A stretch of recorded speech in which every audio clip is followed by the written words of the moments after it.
உச்சநீதிமன்றத்தின் 53வது தலைமை நீதிபதியாக சூரியகாந்த் பதவியேற்க இருக்கிறார். இது தொடர்பான கூடுதல் தகவல்களை மூத்த தலைமை ஆசிரியர் திரு ஜோ மகேஸ்வரனிடம் கேட்டு பெறலாம். திரு ஜோ மகேஸ்வரன், வணக்கம். பொதுவாக உச்சநீதிமன்றத்தின் தலைமை நீதிபதியாக பொறுப்பேற்பது எந்த மாதிரியான மரபுகளை கொண்டது? விவரம். இந்திய குடியரசினுடைய 53வது உச்சநீதிமன்றத்தினுடைய தலைமை நீதிபதியாக சூரியகாந்த் இப்பொழுது பொறுப்பேற்க இருக்கிறார். 52வது தலைமை நீதிபதியாக இருந்த பி.ஆர். கவாய் நேற்று பணி நிறைவு பெற்றார். அதைத் தொடர்ந்து தற்பொழுது சூரியகாந்த் பதவி ஏற்க இருக்கிறார். அவருக்கு இந்திய குடியரசுத் தலைவர் திரௌபதி முர்மு தற்பொழுது பதவி பிரமாணத்தை செய்து வைக்க இருக்கிறார். இவருடைய பதவிக்காலம் என்பது 2027 பிப்ரவரி 9ஆம் தேதி வரை இந்தியாவுடைய உச்சநீதிமன்றத்தினுடைய தலைமை நீதிபதியாக சூரியகாந்த் இருப்பார். சூரியகாந்த் கடந்த 1962ஆம் ஆண்டு பிப்ரவரி 10ஆம் தேதி ஹரியானாவில் ஹிசார் பகுதியில் பிறந்தவர். ஹிசார்ல பள்ளி படிப்பும் கல்லூரி படிப்பையும் அங்கேயே நிறைவு செய்து ரோத்தக் மற்றும் குருஷேத்ரா பல்கலைக்கழகத்துல சட்டப்படிப்பை முடித்தவர். 1984ஆம் ஆண்டில் ஹிசார் மாவட்ட நீதிமன்றத்தில் வழக்குரைஞராக பணியை தொடங்கினார். பின்பு பஞ்சாப் ஹரியானா உயர்நீதிமன்றத்துடைய வழக்கறிஞர். அப்புறம் 2000 ஹரியானா அட்வொகேட் ஜெனரலாக நியமிக்கப்பட்டார். 2004 பஞ்சாப் ஹரியானா உயர்நீதிமன்றத்துடைய நீதிபதியாக பொறுப்பேற்றார். 2018 இமாச்சல் பிரதேசத்தினுடைய தலைமை நீதிபதியாக உயர்நீதிமன்றத்துடைய தலைமை நீதிபதியாக பணியாற்றினார். 2019 உச்ச நீதிமன்றத்தினுடைய நீதிபதியாக அவர் பொறுப்பேற்றார். அவர் உயர்நீதிமன்றம் தொடங்கி உச்ச நீதிமன்றம் வரை சற்றேறக்குறைய 1000 வழக்குகள்ல தீர்ப்பளித்திருக்கிறாரு. அதுல குறிப்பிட்டு சொல்லணும்னாக்கா 370வது சட்டப்பிரிவு குறித்த வழக்கு, தேச துரோக சட்டம், பெகாசஸ் இந்த ஒட்டு கேட்பு விவகாரம் அந்த வழக்கு, பீகார்ல எஸ்ஐஆர் வழக்குகள்ல அவர் கொடுத்த முக்கிய தீர்ப்புகள் பிறப்பித்திருக்கிறார். இன்றைக்கு குடியரசுத் தலைவர் மாளிகையில நடைபெறுகிற இந்த விழாவில் குடியரசுத் தலைவர் புதிய தலைமை நீதிபதிக்கு பதவி பிரமாணத்தையும் ரகசிய காப்பு பிரமாணத்தையும் செய்து வைப்பார். இவருடைய இந்த பதவியேற்பு விழா என்பது வழக்கமா சட்டத்துறை சார்ந்த பிரமுகர்கள் பங்கேற்பாங்க, மத்திய அமைச்சர்கள் பங்கேற்பாங்க. ஆனா இதுல வழக்கத்தை விட கூடுதலாக வெளிநாடுகளுடைய பிரதிநிதிகளும் பங்கேற்றிருக்காங்க. குறிப்பிட்டு சொல்லணும்னாக்கா பிரேசில், பூடான், கென்யா, மலேசியா, நேபாளம், இலங்கை, மொரீஷியஸ் உள்ளிட்ட நாடுகளை சேர்ந்த தலைமை நீதிபதிகள்லாம் இந்த பதவியேற்பு விழாவில் பங்கேற்கிறாங்க. தற்பொழுது பிரதமர் நரேந்திர மோடி இந்த பதவியேற்பு விழா நடக்கிற அரங்கிற்கு வந்திருக்கிறார். அதே போல உள்துறை அமைச்சர், மத்திய உள்துறை அமைச்சர் அமித்ஷா, பாதுகாப்புத்துறை அமைச்சர் ராஜ்நாத் சிங் உள்ளிட்டோரும் பங்கேற்றிருக்காங்க. அரசியல் சாசன பிரிவுல அரசியல் சாசனத்தின்படி இந்திய அரசியல் சாசனப்படி மிக முக்கியத்துவமான பதவி உச்ச நீதிமன்றத்துடைய தலைமை நீதிபதி என்பது.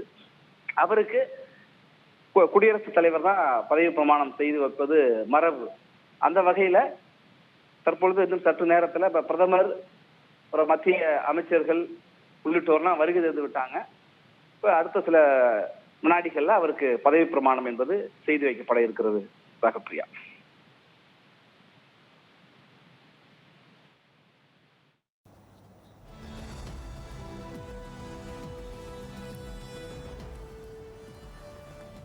திரு ஜோ, பொதுவாக இப்போதைக்கு நீதிபதியாக சூரியகாந்த் பதவி ஏற்ற பிறகு அவருடைய முதல் பணி என்னவாக இருக்கும்? வழக்கமான பணிகளை, தலைமை நீதிபதிக்கான பணிகளை அவர் தொடங்குவார். ஆனா கடந்த சனிக்கிழமை டெல்லியில் நடந்த நிகழ்ச்சியில் அவர் பேசுறப்ப என்ன சொல்லியிருந்தாருன்னா, நவம்பர் 20, அதாவது இன்றைக்கு உச்ச நீதிமன்றத்துடைய தலைமை நீதிபதியாக நான் பதவி ஏற்க இருக்கிறேன். ஆனா எனது பதவி காலத்துல ஒரு விஷயத்த நான் ரொம்ப முன்னுரிமை கொடுக்கிறேன், முக்கியத்துவம் கொடுக்கிறேன். ஒரு விஷயத்துக்கு என்னன்னா, இப்ப நிலுவையில நிறைய வழக்குகள் இருக்கு. அந்த நிலுவையில் இருக்கிற வழக்குகளுக்கு தீர்வு காண்பதற்கு முன்னுரிமை கொடுப்பேன். நாடு முழுக்கவே பல்வேறு நீதிமன்றங்கள்ல ஏராளமான வழக்குகள் தேங்கி இருக்கன.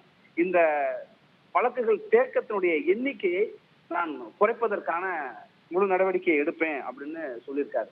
அதுக்கு பிறகு இப்ப பணிகளை தொடங்குறாரு. இப்ப நிறைய கடந்த சில நாட்களுக்கு முன்பு தமிழ்நாடு அரசு ஆளுநர்கள் மற்றும் குடியரசுத் தலைவருக்கு ஒரு காலக்கெடு மசோதாக்கள் மீது முடிவு செய்யறதுல காலக்கெடு நிர்ணயித்த வழக்கு இருக்கு. அதை உச்சநீதிமன்றத்துடைய தலைமை நீதிபதியாக இருந்த நேற்று வரை இருந்த B.R. கவாய் தலைமையிலான அரசியல் சாசன அமர்வு தான் விசாரிச்சது. அந்த அமர்வுல சூரியகாந்தும் ஒருவராக இருந்தார். இப்ப மிக மிக அரசியல் முக்கியத்துவம் பெற்ற அரசியல் சாசனத்தினுடைய கருத்துக்களை கேட்க வேண்டும் என்கிற நிலை இருக்கிற மிக மிக மிக மிகப்பெரிய பிரச்சனைகள், மிகப்பெரிய அரசியல் சாசனம் சார்ந்து தீர்வு காண வேண்டிய விஷயங்கள் உள்ளிட்ட வழக்குகள் எல்லாம் தலைமை நீதிபதியினுடைய அமர்வு தான் விசாரிக்கும். அதே போல வழக்குகள் எந்தெந்த நீதிபதிகள் விசாரணை நடத்துவது உள்ளிட்ட நீதிமன்றம் சார்ந்த உச்சநீதிமன்றம் சார்ந்த அலுவல்களில் அவர் பங்கேற்பார். அதை இந்த அமர்வை அவர் தலைமையில தான் அந்த அமர்வானது விசாரணையை நடத்தும். வகையில இப்போ இந்தியாவினுடைய 53வது உச்சநீதிமன்றத்தினுடைய தலைமை நீதிபதியாக அவர் பொறுப்பேற்க இருக்கிறார். அதுல நிறைய மிக முக்கியத்துவம், அதாவது மக்களவையினுடைய சபாநாயகர், மத்திய அமைச்சர், பிரதமர் உள்ளிட்டோர்லாம் பங்கேற்றிருக்காங்க. அப்ப அவர்கள்லாம் பங்கேற்றிருக்கப்பே இந்த நிகழ்வு எவ்வளவு முக்கியத்துவம் வாய்ந்த நிகழ்வு என்பது எளிதில் புரியும். இதுல என்னன்னா, வெளிநாட்டினுடைய நீதிபதிகளும் பங்கேற்றிருக்காங்க. வழக்கமா ஒரு இருவர் பங்கேற்பாங்க. இந்த முறை மிக அதிக எண்ணிக்கையில வெளிநாடுகளை சேர்ந்த அந்த நீதிமன்றங்களுடைய தலைமை நீதிபதிகள் அதிக அளவுல பங்கேற்றிருக்காங்க அப்படிங்கிறது ஒரு கூடுதல் முக்கியத்துவம் பெற்றதா இருக்கு ராகப்பிரியா. தகவல்களுக்கு நன்றி ஜோ.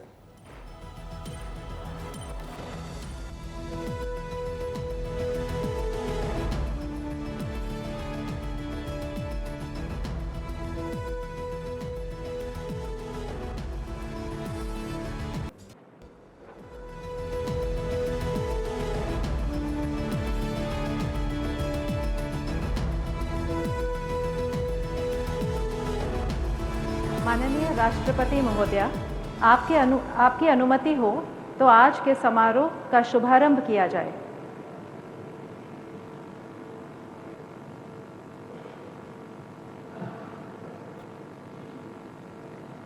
भारत के मुख्य न्यायमूर्ति श्री सूर्यकांत உச்ச நீதிமன்றத்தின் 53வது தலைமை நீதிபதியாக சூரியகாந்த் பதவியேற்க போகிறார். அந்த காட்சிகளை நாம் தற்போது பார்த்து வருகிறோம்.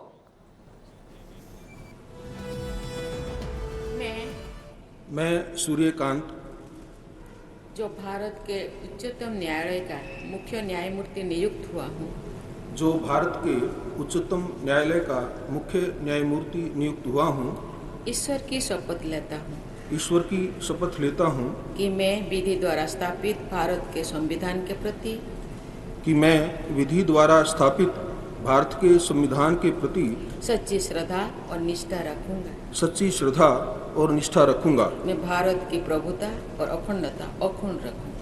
मैं भारत की प्रभुता और अखंडता अक्षुण्ण रखूंगा तथा मैं सम्यक प्रकार से और श्रद्धापूर्वक तथा अपनी पूरी योग्यता, ज्ञान और विवेक से तथा मैं सम्यक प्रकार से और श्रद्धापूर्वक तथा अपनी पूरी योग्यता, ज्ञान और विवेक से अपने पद के कर्तव्यों का भय या पक्षपात, अनुराग या द्वेष के बिना पालन करूंगा। भय या पक्षपात, अनुराग या द्वेष के बिना पालन करूंगा तथा मैं संविधान और विधियों की मर्यादा बनाए रखूंगा तथा मैं संविधान और विधियों की मर्यादा बनाए रखूंगा।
உச்சநீதிமன்றத்தின் 53வது தலைமை நீதிபதியாக சூரியகாந்த் பதவியேற்ற அந்த காட்சிகளை நாம் தற்போது பார்த்தோம்.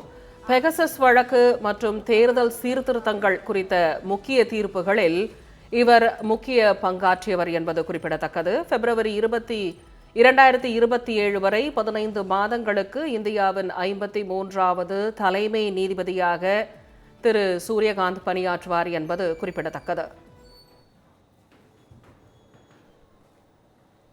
சென்னையோட next biggest real estate booming லொகேஷனான சென்னை பெங்களூர் ஹைவேல ஒரு பிளாட் வாங்கணும்னு பிளான் பண்றீங்களா?